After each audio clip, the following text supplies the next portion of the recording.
Hello, Culture Matters podcast. I'm so excited to introduce you to our guest. But before I do that, here's a quote I got just for this episode. Here it is. He who lives by the crystal ball will eat shattered glass. Ray Dalio. My dear friend, Jeff Silva is back, a contrarian, which is why I picked this quote, a visionary, a good friend of the Culture Matters podcast, a leader, actually has been a good mentor friend of mine for many years. And if you haven't heard the episode 130 of the Culture Matters podcast, listen to that episode because Jeff's been on the show before, dropping so much wisdom. I can't say more good things about you, man. Thanks for coming back on the show and educating us today. Thanks, brother. Appreciate it. I want to know, because now I want to know morale. How do I increase my morale right now if I'm listening to this show and maybe things aren't just coming and showing up on my plate and I'm in sales. I'm in a position where I've got to feed my family and kick butt and take names. How do I get my morale up? Right. I mean, there's so many things. I mean, so much. Everything begins with mindset, right? Like we have to have a strong mindset. We have to believe that what we're doing is going to pay off later. One of the things I think that's been a big changer for me this year is that the market that we're living in, the business that we're living in, the change in the economy, it's taken my mindset to think more about the long game, right? I look back in my career and I see how I was so worried about, making the money or doing the next deal or, having the next client or the next customer and doing the next transaction. And I wasn't really playing the long game, right? Like there's decisions that I made over time in investing or whatever the case may be that were more like quick, rich, you know what I mean? The quick, rich fix versus like, am I doing the things? Am I providing the service? Am I providing the value that's going to get me there in the long term? Right. So I'm grateful for this place that we're in today. I don't love it from a financial standpoint. I don't love looking at my cash flow and the numbers and things like that. Like it sucks. But at the same time, I have so much gratitude for where we are right now because it's allowed me to adjust, adapt, and then just execute in a completely different direction, right? Like looking at things, I can now look at the past and go like, shit, I can't believe I did this. I should have done it this way. But not even that I should or shouldn't have. It's just that I look at it now as like, wow, what a learning experience the past 20 years has been. And really the last 10 for me, more importantly, of the things that, I went through personally, the things that my business has gone through, the things that I knew I should have done in business to keep my business going the way it was, and the things I didn't do. And I'm probably harder on myself than most people are because look, I know that it's not just me right now that's in pain. It's just not me that team is suffering, right? But there are people in this country and there's teams in this country, real estate teams that are like either on pace with where they were last year, or they're doing even better. Really? They did things like, and the number one key to those people is that they have a lead generation environment, right? Where they're spending 3 hours a day on the phone. They have a strong CRM where they're turning over their database and they're actively recruiting agents, right? And so many of these things, for example, I was Mike Ferry real estate agent coaching for 13 years. And I remember to this day, I'll never forget it. Matthew Ferry used to say it: if you do not call your past clients and centers of influence, they will become someone else's past clients and centers of influence. And Mike used to say, mail your past clients and centers of influence 4 times a year. And I've known this, but I didn't do it. Right? Why? I was always chasing the new. I was playing the short game. Go find the new business today. Go find the new business. Go find the immediate business, where you don't realize that if you're working your database effectively and you're staying in touch with them, you have a giant sales force. You're building a giant sales force of people that know you, like you, trust you, respect you, and you did a good job for them. So if you stay in touch with them on a consistent basis, that's where business can come from. And like intellectually, I know that, but I just didn't do it. So, for a lot of people that are struggling today, it's like, great, all these concepts are great, but like, what do I do right now today to go make money? Right? Like I got bills to pay, I got families to feed, right? So that we have a condition in the market today, which the fact is that inventory is down nationwide, like, I don't know, substantially. I don't know the exact numbers, but I know transactions are off nationally about 30%. So that's so whatever the inventory is, it's affecting the transaction count. So there are less transactions being done in the United States today. So if you're a solo agent, you have to go find more transactions. There's not more transactions to find. Like, how do you make it, right? So keeping a mindset strong, number one, playing the long game, number two. But you might have to get, like, like some of the agents of my team, like one of the guys right now, like he has another job with just bringing him a couple bucks here and there just to get through these times. It's not what he wants to do, but he knows that where we're at today, he's got to get through this time and it'll be okay. I was at the Built How conference, which is put on by Ben Kinney and his companies, right? A couple weeks back in the second week of September. And they said right now in this market, if you are surviving, you are winning. Really? Yeah. And you think, like, is that a negative mindset? No, if you're surviving, you're winning. No, like, just there's conditions that are in the marketplace that we all have to deal with today. Period. End of story, right? Like, cut expenses, which is not always easy to do, right? I'm struggling with that right now. What can you cut? Because you don't want to like take yourself out of the game in terms of marketing. But if you have, like, I have a team of there's 10 agents, 2 admins, so we're 12 of us, right? It's not as big as we once were. We're still doing volume, but we're not doing volume and making, huge profits right now. We're basically paying our bills, getting through, keeping everyone motivated. So I think one of the things that,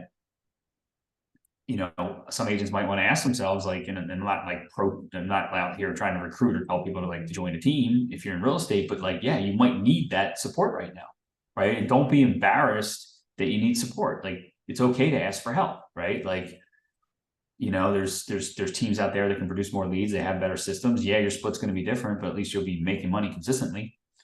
So I think that, I've looked at this 2023 and I've been on a quest I wanted to be in business with the right people.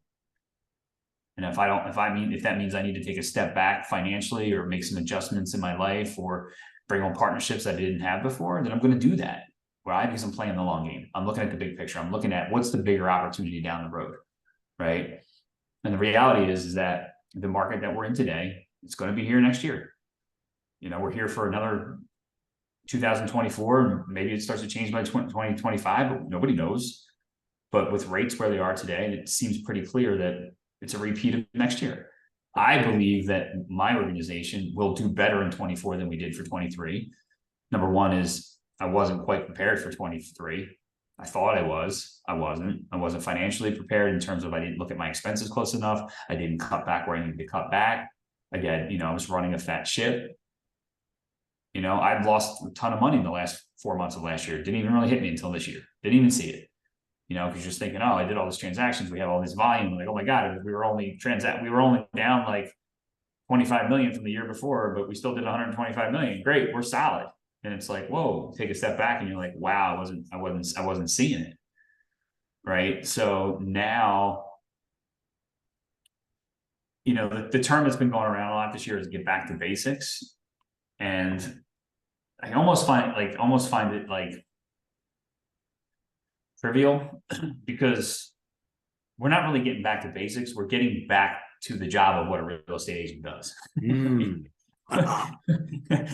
which is go out and look for business every day, right? What is the job of a real estate agent? Right. We should actually go. What is the job of a real estate advisor? That's because I consider you an advisor. You've always been that relationship. Our friendship has been like an advisor. So can you break that down if someone's going to be a professional versus just wear a suit? Yeah, I mean, like as a professional real estate agent, consultant, advisor, right? That's what we are. Like, and we consider ourselves consultants.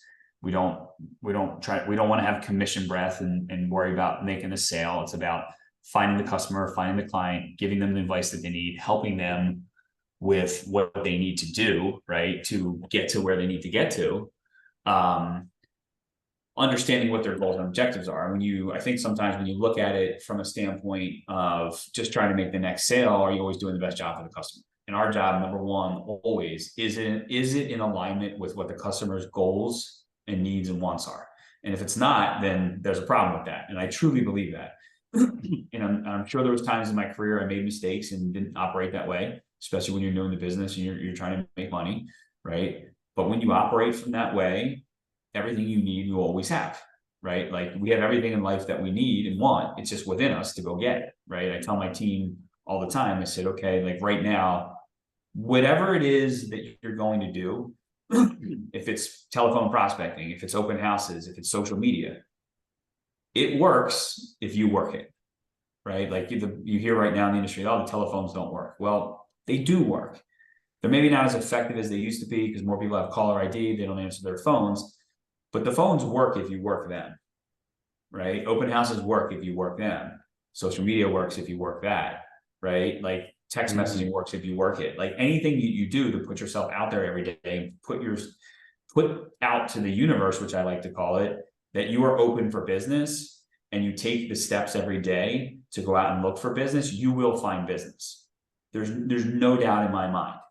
If you have a brain and you can connect with people and especially if you're in real estate and you've made a sale before, but more importantly, if you can connect with people and have that relationship with people and you go out there looking for those people every day, you will make money. There's no question. It's just the way it works, right? Like it's pretty simple. So I think so many people get into real estate, and, we see it, you've seen it, we've seen it, like they come in and it's like, oh, I'm just gonna just go sell houses. Realtors, their job's so easy. They get paid all this money and they don't really do anything. They just, show up and they sell pretty houses and they don't really get what it takes. So to me, being a professional real estate agent is showing up every day, preparing yourself mentally and physically for the day, showing up at the office and putting yourself in a space that you're attracting business. And how do you do that, right? Like get on the phones, like just call your past clients, centers of influence, call expired listings, call the buyer leads that you generate, like talk to people about real estate. It's really not that complicated, but we make it complicated, right? We totally do. People. Like if you're a roofer, you're going to show up on the roof every day and you're going to lay the roof, right? If you're a real estate agent, you're going to come to work every day and you're going to do the activities that real estate agents do, which is get on the phone and talk to people about real estate. Find people that want to buy or sell real estate, go out and meet with them, present to them that why you're the best agent for the job, go out and show them houses, put together contracts and make sales, right? That's the job of a professional real estate agent. But from, June of 2020 until July of 2022, we were order takers. Really? Phone would ring, somebody would buy a house, right? Like you could sell a house by getting in the way, right? Like it was just nonstop. Like people wanted to buy, people wanted to buy, people wanted to buy. It was crazy. It was just, business was there. You could sell it. Anyone could sell a house. Agents could get into business and sell 20 homes their first year because the phone just rang, right? Like, we got away from doing the things that professional real estate agents do because you didn't have time to do it. Business was just there. It just was nonstop. It just came. But that's not how typical market works. We were in an artificial market that was caused by the pandemic, period. And now I think there's a lot of people that are confused because the industry is changing. There's a lot of things going on from a national level. There's, prices went through the roof. Mortgage rates are high. I mean, we know the drill. Like all these things are happening right now, and you can choose to be victim to those and blame the market, blame the interest rates, blame whoever, blame everybody, and be a victim, or you can choose to do something about it. And if you choose to do something about it, you have to take action, right? So I started off the conversation about mindset. So mindset's critical because you have to be in a good space mentally, right? And I think that this is a type of market that beats people up all day long. So what I do every day is I get up early, I'm usually up by 5. Wow. Today I was up at 4:20 or 4:10 or 4:08. I think I woke up actually. Wow. Sometimes I get in bed, sometimes I don't. I get up in the morning. The first thing I do is I meditate, right? I prepare myself mentally for the day. I think through the day. I journal. I exercise. Like I went mountain biking this morning first thing in the morning. I get myself mentally and physically in a good place for the day.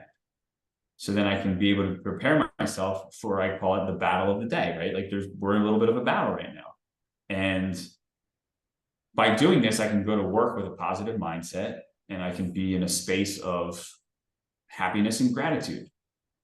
So one thing that you had asked me earlier, like, how do I get in this place? Like, having gratitude for where we are is critical. You hear Tony Robbins talk about it all the time.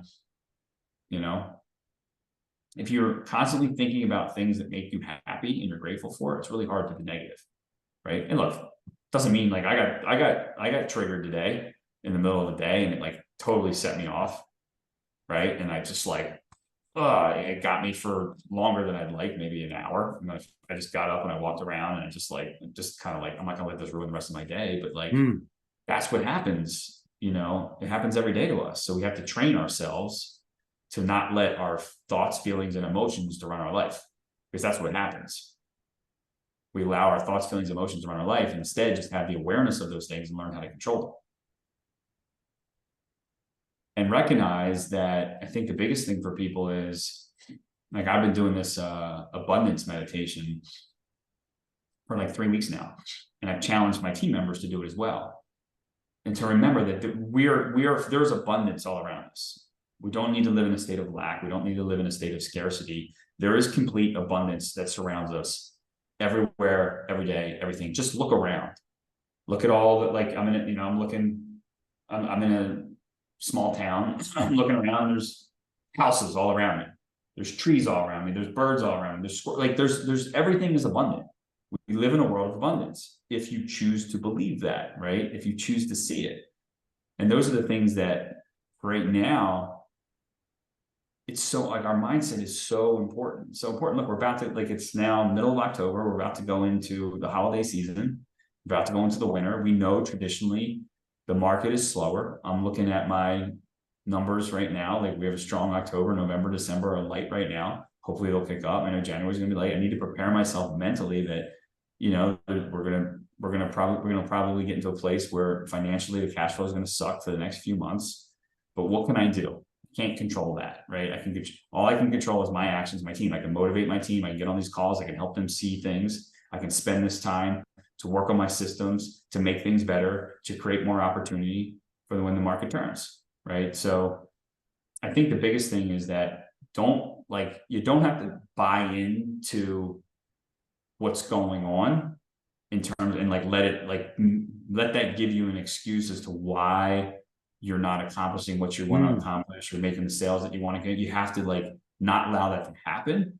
But at the same time, you have to be a realist about what is happening in the marketplace, right? You have to recognize that there are conditions that exist. So how do I work myself around them? So it's a balancing act between the two, because you don't want to be like, oh, everything's going to be great. Like, woo! You know what I mean? And then recognize, like, okay, great. Like, there's not a lot of transactions, like, especially the town I live in, there are not a lot of houses on the market. There is not a lot of deals getting done. That's a reality. And I could be the greatest real estate agent in the world. I could walk up and down the street with handing out like $1,000 bills, and it ain't going to make a difference, right? Like, it's just the reality. So I have to have the reality, but I also have to recognize that there still are people doing transactions. There are people that want to buy. There are people that want to sell. There are people that are buying with cash. They don't care about the rates. There are people that have basically accepted the rates as the new normal, right? And are going to do transactions regardless. They exist. They exist. They exist. We just have to go find them. And how are we going to find them? We're going to find them. Are we going to find them by sitting in our office and like, hey buddy, what's going on? Did you make any sales today? Or are we going to do it? Or are we going to do it by like getting on the phone and talking to the people we know, educating them about the market, letting them know we're out here, like being present, being out there, creating content, doing a million different things to let people know that we still exist and that we're here to do business, right? It's like I'm not like when I deliver this message, I'm not just delivering it to your audience, I'm delivering it to myself too, as a reminder. Like, these are the things I have to do every day, you know, because I got away from them just like everybody else did. And How important? What's that? How important do you think as a leader it is to be aware of that you're giving, that you're reinforcing your own message? I think it's critical. Like, I mean, to me, I think that I say this a lot. I believe that one of the biggest keys to growth is being vulnerable, to admit your mistakes, to let people see your faults, to understand that you've made mistakes, to share people your experiences. Like I try to work with my team. I try to use, and I'm not trying to talk about myself, but I try to use experiences that I went through and what I learned from it to help others grow and learn from the same thing. Right. And use like real life examples, because like the best way for leaders to lead is to lead by example. Right. So being a leader and being in real estate, I got away from a lot of the activities that I've asked my agents to do. But it's like, okay, great. Like I'm going to do, it's okay for you to do these, but it's not okay for me. It's okay for me not to do them. No. Right. So it's like getting back in the trenches, like getting in the game. Right. And it's hard because when you're running an organization, you're leading a team, you have that responsibility on your plate, running a business, doing all that stuff. And then on top of it, it's like, oh, I got to go do production as well. Right. So do you think there's a level, like how much of it could be a natural, like a confusion that in the defense of the owner of a business, everywhere I look, there's people trying to convince us to do everything other than do what it is, like other than work, meaning like everyone's trying to sell me the fix. I'm trying to sell a fix when like, like what are we actually supposed to be doing? Everyone is telling me I'm supposed to be doing this. I'm supposed to be doing this. I'm supposed to be working on my thing and not in my thing. Like is part of it's like we're on the defense. What do? I don't know. I'm curious what your thoughts are on that. I think that I truly believe that I'll use this affirmation that everything that we need is within us. Right. I believe that we have all the answers. I believe that people know inherently if what they're supposed to do. They just choose not to do it, or they look for someone else to tell them reasons not to do things. Right. Especially if you've been in the business, you got experience, you know what it takes to make it work. And I think, people like you hear the word right now, people want innovation. Of course, we need to be innovative and find new ways of doing things.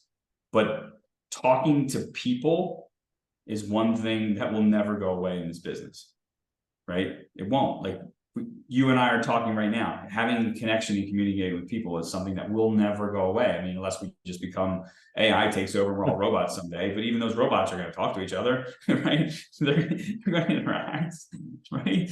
So let's face it, like that's a reality. So I think that right now is a time that you have to turn down the noise and you have to think about what it is that you really want. You have to think about what it is how you want to approach the business. So one of the things that we did in our mastermind a few weeks ago is we went to our team members and say, pick two things that you're going to own.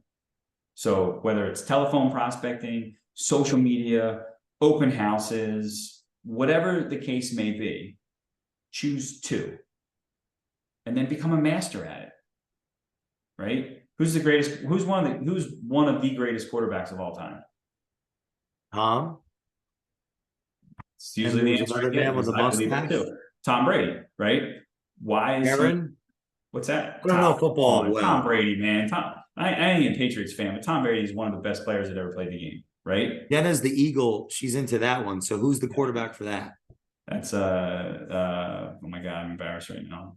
Jamal. I should be able to tell it. Right? Who is it? I don't even know. I can't even think right now. I don't know either. That's why I'm asking you. My God, I'm embarrassed.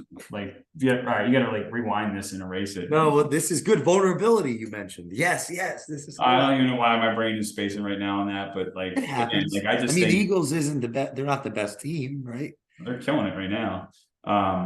But like, I'm sorry, I probably offended a lot of people right now. Right, but they're crushing it right now. So are the Phillies, but all good. But Tom Brady is one of the best, greatest quarterbacks. I had this conversation earlier today. He's one of the greatest quarterbacks of all time. Why?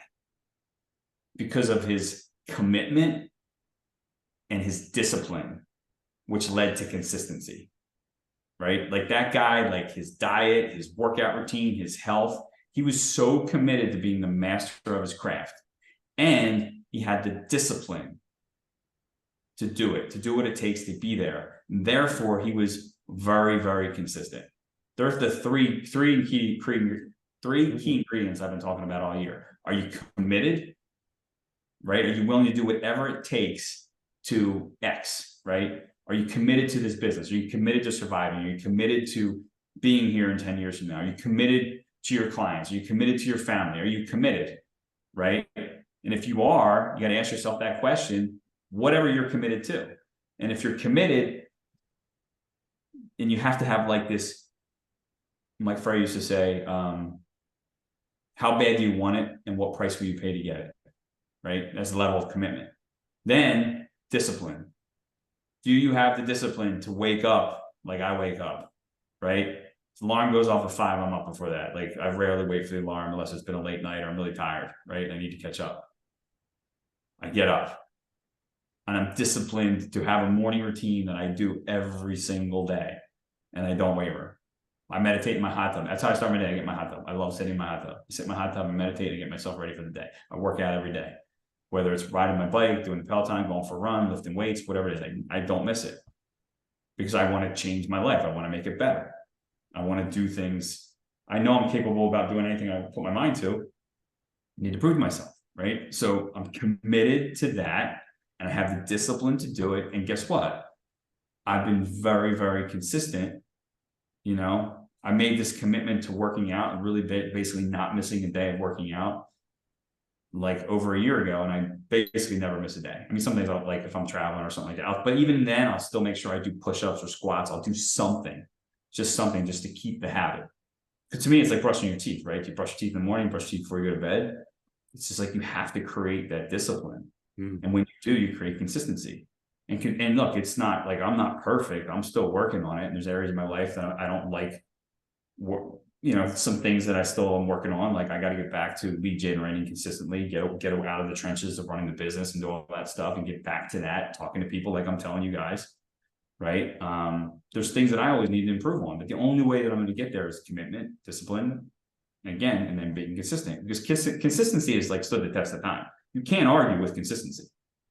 You know, think about some of the most consistent people on this planet that you know. They're also some of the most successful or most talented or whatever. Like talk about Tom Brady, right? It's just the way it works. And you can't argue with it. You cannot argue with it. You can't tell me one person that's like not ultra successful or, you know, in sports, in business, in life or whatever. And you can't tell me that they're not committed, that they have discipline, and it's created them to, those two things have created them to be consistent. It's a magic formula for success. What are some of the things that struggling right now? That's what you got to do. Well, yeah. So what do you think how do we stay in the game? What do we have to give up? What are some things we can give up? Like what type of focus do you think we need? Or like right now, I just watched the sun get, it was kind of light in the office. Now it's like dark. I know, it's so much better now. You're in the office. It's late. You're still in the office, almost 7 p.m. Eastern. So like what type of work ethic now do we need? I'm looking at it. Like my day starts at 5 a.m., let's say, and it doesn't end till, I mean, I try to get in bed by 9, right? Because it's a long day. But you have to have a work ethic. You have to have the drive to get there. And if you don't, you're fooling yourself, right? Like if you're not, then this is like the wrong business. Like real estate's the wrong business for you. Go find something else. Because I can get up right now early because I know what I want. I want to look and feel physically healthy. I want to have a strong mindset. I want to be able to impact others. I want to be able to have conversations like this. I want to keep my head clear, right? Like I haven't had a drink of alcohol in 6 months. Wow. Right? Why? Because it clogs my brain with noise. It takes me away from hearing what my internal guidance system would say, the universe, God, whatever you want to call it, right? So to me, that's important. It's what's important to you and what price you're going to get to pay. But I think the biggest thing, and I probably said this in your last podcast, it's a choice, man. It's not like I'm no different than anyone else. I've just made the decision that this is how I want to live my life. I've made the choice because I've lived it the other way. I've lived as a victim. I've lived in that space where I wanted to blame others and shift blame. And, oh, it's not my fault. It's the market. It's this, it's that. It's my wife. It's my kids. It's like my business. It's like, it's my friends. Like that doesn't work. It's bullshit, right? Like you have to make the decision in your life that this is what you want. And if you don't want to make that decision, that's fine. But if you're a professional, you have to choose at some point. What is it going to be? And if you like struggle to get up in bed in the morning and you don't have that drive, then you're not living your purpose. You're not living what you were called to do or what you believe you should be doing.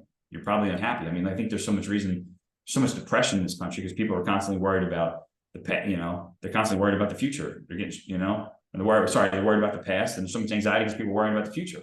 And most of the time it's because they're not living the life that they want to live. They're living the life that they were conditioned or patterned or programmed to live from their parents, whatever. They want to blame everyone in society because their life's not the way it is, instead of taking control and actually making an impact and a difference in their life.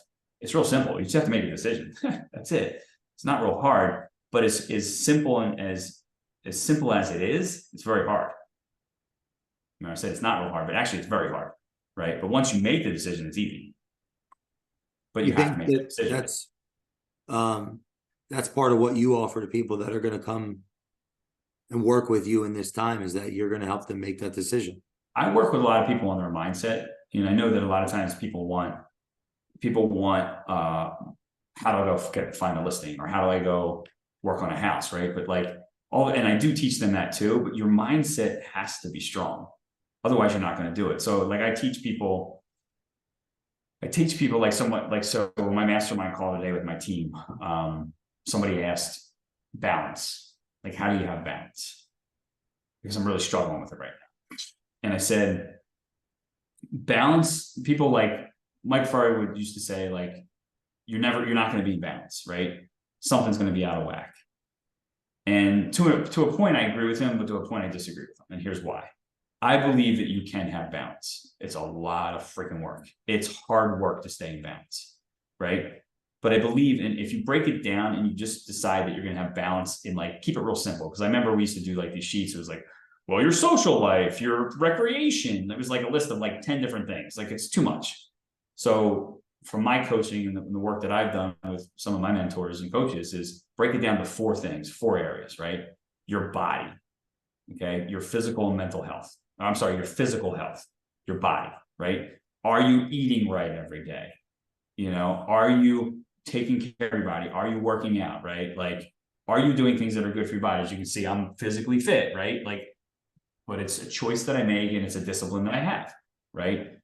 Your being, let's call it, which is yourself, your mindset, your mental state. Are you taking care of that every day, right?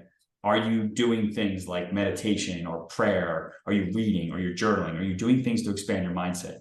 I've been studying I've studied a lot of Taoism, and I've been looking at more at Stoicism lately. And those things, I'm very intrigued by them because they're very philosophical, and it's a simple way to live a life, right? Yeah. And journaling, I'm big on journaling, and I try to get people to journal all the time, and they resist me on it or try to make me wrong, or it's not good for people. There's no person on the planet that cannot benefit from journaling. I'm sorry.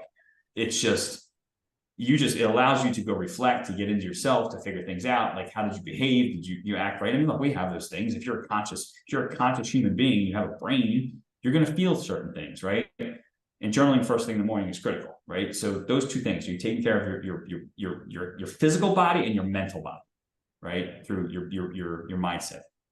Then the other 2 pieces are your business, right? Whether you work for somebody or you're self-employed, or you take, what are you doing in your business, right? So today in my business, did I teach something? Did I learn something? And today I taught a mastermind class. I learned from that. I had another call. I learned from that. I'll listen to business books. I'll read every day. It's something, right?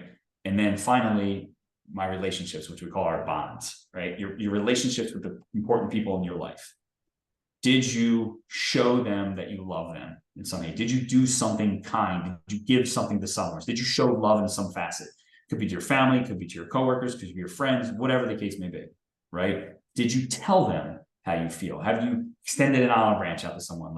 This morning, I had a long conversation with one of my admin and just talked through things. We were on the phone for about an hour. I just said, bottom line is I appreciate you, and here's what things I'm working on, and blah, blah, blah, blah. And I made sure I let people know, right? So if you focus on those 4 areas, and then every day you set intentions or goals to hold yourself accountable to those things, and you set weekly accountabilities to make sure that you hit something in those areas, you can have balance, right? So with that though, it's never going to be, you're never going to be 10 out of 10. It's like impossible, right? Like it's not realistic. But maybe you're an 8 or a 9 right now in your business, and you're maybe a 7 or 8 in your relationships, and maybe you're an 8 in your body and you're 6 in your mindset, right? Like you're not completely balanced, but you're not like a 0 or a 1 or a 2 in any of them, right? You're, let's call it like a C or better average, right? Like you go to school, there's not many straight A students. They got A's, they got B's, they got C's. But the point is that if you're focusing on all threes, that's how I believe you can have balance. And it's not a perfectly balanced scale, but you know that you're consciously making an effort in each of those areas in your life. And you now, each day, you're thinking about those, saying, okay, like I had a stressful day at the office or whatever. Did I go home and like hug my wife or my kids and just tell them I love them, right? Versus just walking home and being all pissed off that I have a bad day and I'm just going to bed, right? So just being conscious of these things will start to shift and make a change in your life. Like awareness is something that people have to, like a skill that I've developed over time. And most of my awareness that I've developed has come through meditation and journaling, right? Like, but awareness is critical in order to grow. Like, because sometimes like, even like, if you talk about like Alcoholics Anonymous, right? What's the first step? Admitting that you're an alcoholic. Yeah. It's awareness. You got the book right there, right? It's awareness. Yeah. Everything starts with awareness. And I think for so many times in my life, I was like, okay, great, I'm aware. Now how do I fix it? Like, how do I fix this problem? Well, awareness is the first step in fixing it. Without the awareness, you cannot fix it. And by simply being aware, things will start to shift and change in your life. If you're conscious of them and you work at them every day, it's really kind of that simple, but again, like it's one thing I think that people struggle with or fight with, and I know I did. This is work, right? It's easier to sit on the couch and watch Netflix and freaking eat bonbons, right? Who eats bonbons anymore, right? Like, you know what I'm saying? Eat a bowl of ice cream and watch Netflix. Like, it's so much easier to do that, or sit back and have a beer or sip some whiskey, right? It's so much easier. But this is more lasting and it's more fulfilling, right? It's because you're putting in the work daily to make your life better. And that's just how I operate. I've always operated that way. I believe we're all capable of reaching a potential way beyond what we truly believe we can typically achieve. We have a limiting mindset. We have limiting beliefs, right? But if you step out of that and you really look at the big picture of what we're capable of, remembering we're all unique, we're all created, we were all born equal. Every single person on this planet was born equal. It's our conditions, our programs, our patterns that allowed us to get to the place that we are in our lives. And we, unless you're a sociopath or somebody that like has a truly mental disability, which there are a lot of people out there, unfortunately, in this world, right? That's a little different for them. I do believe, however, that like anxiety and depression is self-induced, like probably like 90% of the time. It's self-induced, right? There are people that truly have a mental block in their head that can't get through it. Like I have ADD, right? Like I've had ADD my whole life. Like at times it's my superpower, at times it's terrible. It's my kryptonite, right? I have to learn to control that, right? And people like, there's a lot of people in this world with ADD, right? Like we're not alone, right? But like I truly have that, right? Like my kids struggle with anxiety, right? Like, and I'm trying to help them see that like anxiety is just simply caused by worrying about the future. So if you stop worrying about the future and you live in the present, you're not going to have anxiety anymore. Again, easier said than done. But I believe that so much of the problems that we have in society are just caused by our belief system, by what we watch, what we hear, the news, movies. Like there's a million things that kind of mess with our mindset. So you have to control the environment of your head and your brain. You have to control what goes in and what goes out. And again, it's not easy. It takes work. It takes commitment. It takes discipline. And then you will have the consistency that you want in your life if that's what you choose and what you want.